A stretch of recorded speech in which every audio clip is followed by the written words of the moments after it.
Bom dia, amados irmãos. Estamos aqui para mais uma classe de escola dominical e é uma alegria poder estar com vocês cada domingo de manhã e aprendermos mais da jornada cristã, dessa caminhada cristã. E já falamos de tantas coisas, né? Do batismo com o Espírito Santo, do batismo nas águas, da fé, né? Da importância da palavra de Deus. Ao mesmo tempo também, né, nós falamos dessa jornada e os passos da vida cristã, e hoje da liturgia do culto, e hoje nós vamos falar sobre a ceia do Senhor, né? Aquilo que nós fazemos sempre no início do mês, reunindo o povo de Deus, e que é chamado de um memorial diante do Senhor, né? Aquilo que os primeiros cristãos faziam sempre, quando se reuniam, se encontravam, principalmente no domingo pela manhã, para lembrar a ressurreição de Cristo e tudo aquilo que Jesus fez por suas vidas.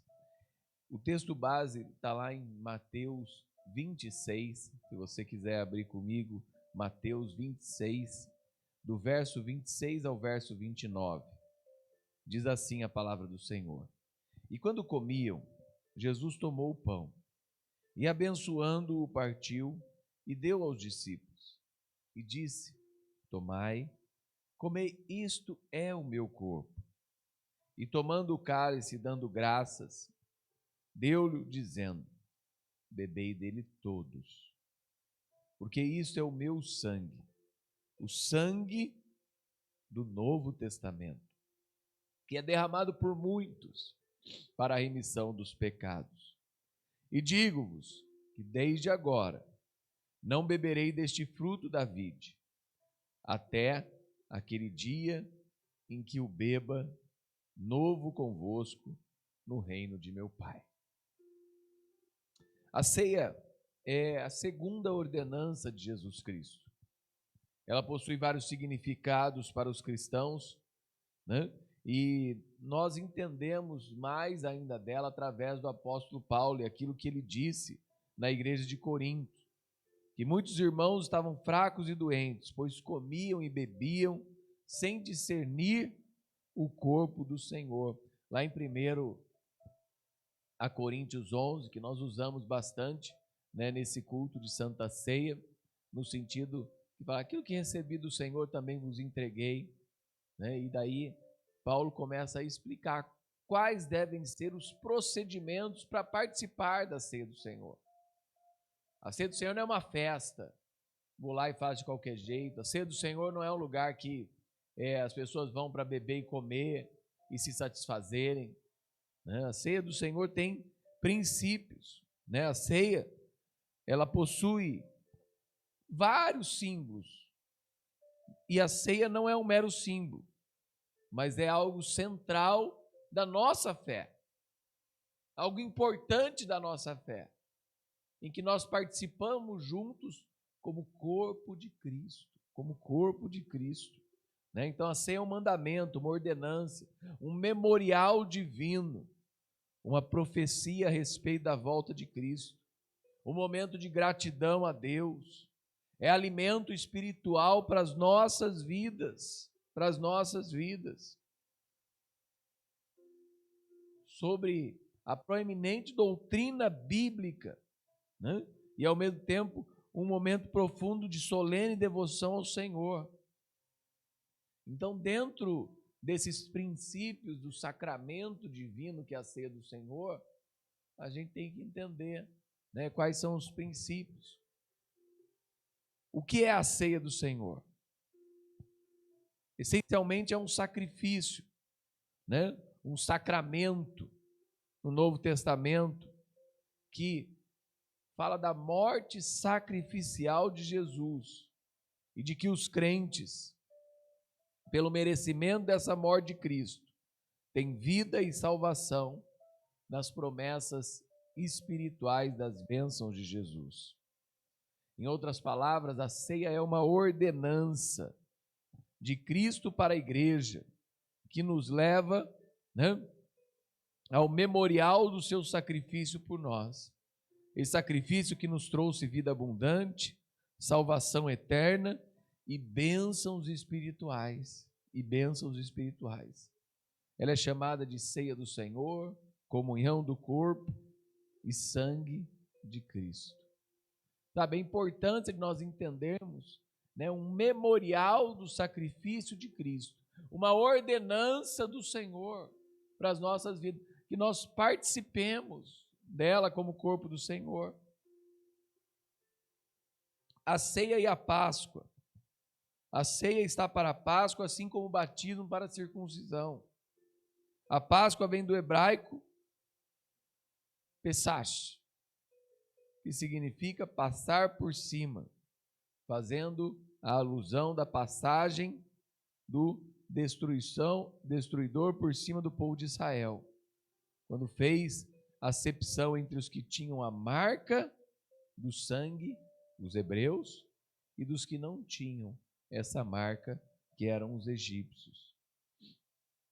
Interessante, né, desse processo. Então, vários aspectos da Páscoa apontam para Cristo. O Cordeiro, Êxodo 12:3, o Senhor dá a ordem para que todos tomassem um cordeiro. Quando Jesus foi batizado, o profeta anuncia: eis o Cordeiro de Deus, que tira o pecado do mundo. João Batista falou para os seus discípulos: eis o Cordeiro de Deus que tira o pecado do mundo. Um cordeiro para a família, né? Um cordeiro, o propósito de Deus era abençoar a família. Obviamente, cada membro do lar possui uma responsabilidade moral, mas o plano de Deus é para toda a casa. Como diz Josué: eu e minha família serviremos ao Senhor. Cada um tem a sua responsabilidade, mas o plano de Deus é que a família seja salva. Família. Um cordeiro sem defeito, o cordeiro escolhido para o sacrifício pascal, deve ser sem defeito físico. Não era um mero capricho estético de Deus, mas o sinal de que o Cordeiro de Deus é imaculado, incontaminado, sem mancha. Aquilo que fala em 1 Pedro, sabe? Cordeiro de Deus é imaculado, sem defeito, sem contaminação, sem mancha. Macho de 1 ano. O fato de ter 1 ano era requerido tendo em vista a sua inocência. Nesse aspecto, o Cordeiro representa Cristo, que foi entregue por nós, sendo totalmente inocente quanto à culpa, e isso pelos nossos pecados. Ele não morreu porque ele é culpado. Ele não foi preso porque ele era culpado. Ele morreu pelos nossos pecados. A culpa era nossa. E ele assumiu a nossa culpa para que nós pudéssemos receber a sua vida. Guardado até o 14º dia. O Cordeiro Pascal deveria ser tomado no 10º dia e guardado até o 14º. Uma observação pela família que iria sacrificar. Jesus também foi examinado pelos que crucificaram, e nele não se achou falta alguma, diz Lucas 23:4. Além disso, ele permaneceu 3 dias e meio vivo, o que aponta para os 3 anos e meio do ministério de Jesus. O sacrifício da tarde, o horário em que o cordeiro era sacrificado, ocorria entre as 3 e as 5 da tarde, no pôr do sol. Jesus foi o Cordeiro Pascal, que entregou o seu espírito próximo da hora 9, às 3 da tarde, quando clamou em alta voz. É interessante esse processo. Havia também sangue nos umbrais da porta. Foi colocado o sangue do Cordeiro. Outra situação que aponta para o Messias. O sangue do Cordeiro que foi aspergido nos umbrais das portas, na primeira celebração da Páscoa. Através daquele sangue, o destruidor pôde fazer acepção entre quem possuía a marca e quem não. Para se ter o direito da salvação, deve ter a sua vestidura lavada no sangue do Cordeiro, está lá em Apocalipse 22, 14. Aquele que será salvo, ele precisa ter a sua vestidura no sangue do Cordeiro. Nenhum osso quebrado, um pré-requisito indispensável do Cordeiro Pascal, era que ele não poderia ter nenhum osso quebrado. Semelhantemente, o discípulo amado relatou que o Messias não deve ter nenhum osso quebrado. Não teve nenhum osso quebrado. Mesmo dentro do que era costume da época, se quebrar um osso daqueles que iam para a cruz, Jesus, como um cordeiro, não teve nenhum osso ali. Os apontamentos com relação à ceia. A ceia representa no passado, no presente e no futuro. No passado, a ceia nos aponta os elementos, o pão e o vinho, e a celebração como um memorial, O pão e o vinho são elementos que apontam para Cristo, sendo o pão asmo, simbolizando o corpo de nosso Salvador, sem fermento, sem pecado, e o vinho simbolizando o seu sangue que foi derramado por nós para a remissão dos pecados. Esses elementos nos apontam para o passado no sentido que ele foi moído pelas nossas transgressões, assim como o trigo é moído na fabricação do pão, ele foi pisado para que fôssemos sarados, assim como a uva é pisada no lagar para a fabricação do vinho. Por suas pisaduras fomos sarados, diz a palavra de Deus.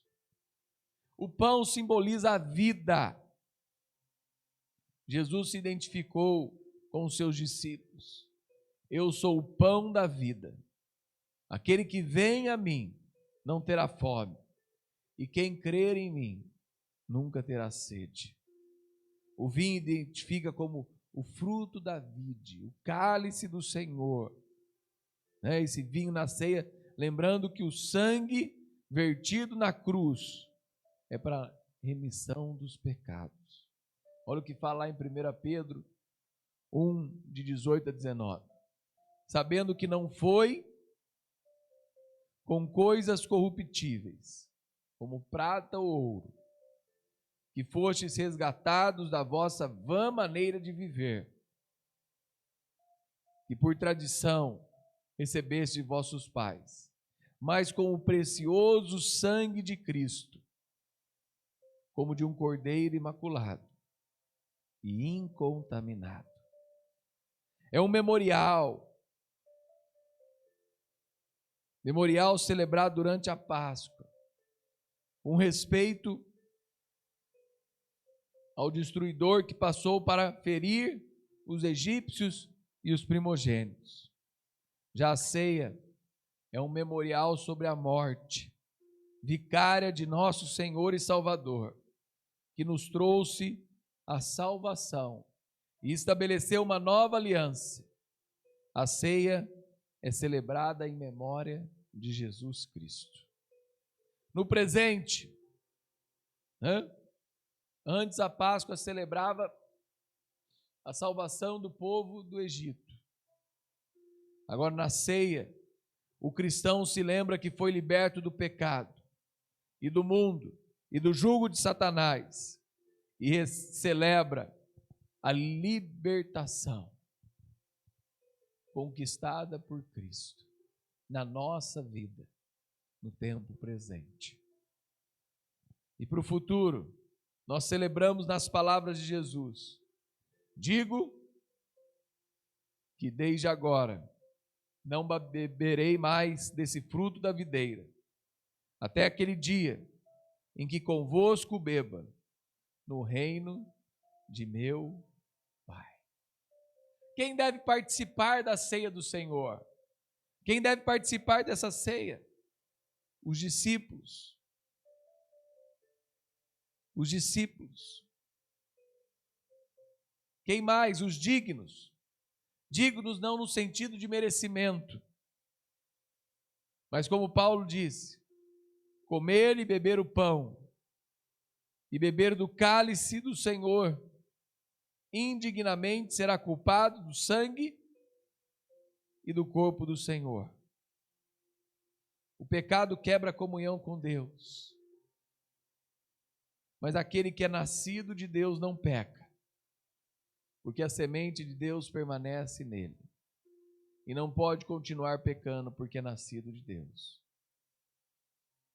Aquele que vive o Senhor, e Cristo vive nele, é digno, não por aquilo que ele fez, mas por aquilo que Cristo fez por nós. Os discípulos, aqueles que se tornaram dignos através de Cristo, aqueles que fazem um autoexame. Paulo diz: examine-se, pois o homem a si mesmo, e assim coma e beba do cálice. É necessário refletirmos as nossas vidas e ter discernimento. Participar da ceia do Senhor pode trazer bênção ou maldição. Por isso precisamos ter discernimento para participarmos dela. Agora eu deixo algumas perguntas para você, para estudar, para refletir, para entender. O que é a ceia do Senhor?